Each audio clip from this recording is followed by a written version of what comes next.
கரை இருக்குது. கரை இல்லாத இடத்துல கரை போடுங்க. வாங்க சொல்ல ஏரியில் எவ்வளோ மரம்னா எடுங்க. கரை கட்டுங்க, சுற்றி கரை கட்டுங்க, உயரப்படுத்துங்க. ஆனால் இப்போ உங்களுக்கு பிடிக்காது நீர்நிலையை அதிகரிங்க. ஒன்றும் நாங்கள் சொல்லலை. நான் பார்த்துனே பல லோடு மரம் வெளியே போயினே பல லட்சம் சம்பாதிச்சுனே இருக்கிறீங்க. சுக்லா ஏரியில் 2 குழந்தை உயிர் போயிருக்குது. யார் எதுக்கெல்லாம் நஷ்டம் கொடுப்பீங்க? இனிமேல் அது மாதிரி இங்கே ரோட் வருமா அவ்வளோ பெரிய பள்ளம் போறீங்க. நாளைக்கு 2 குழந்தை அதில் இறந்துச்சு.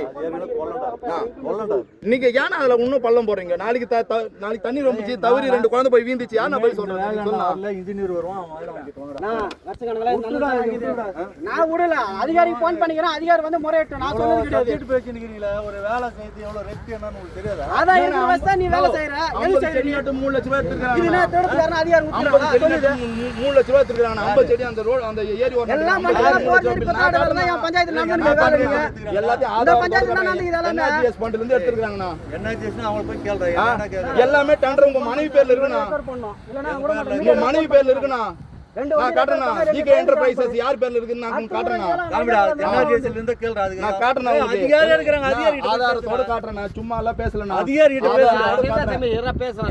பேசுறேன். நான் சொல்றது மீடியா கட் பண்ணிட்டலாம். சட்டம் சார் மீடியா கட். ஒரு பெருமாத்த கூடாதுன்றதுக்காக தான் எல்லாமே ஒரு பட்டும் படாம சொல்லின்னு இருக்கிறோம். இதை பண்ணாதீங்க, இதை பண்ணாதீங்க. பாடுறோம். ஏச்சு வேலை செய்யுங்க.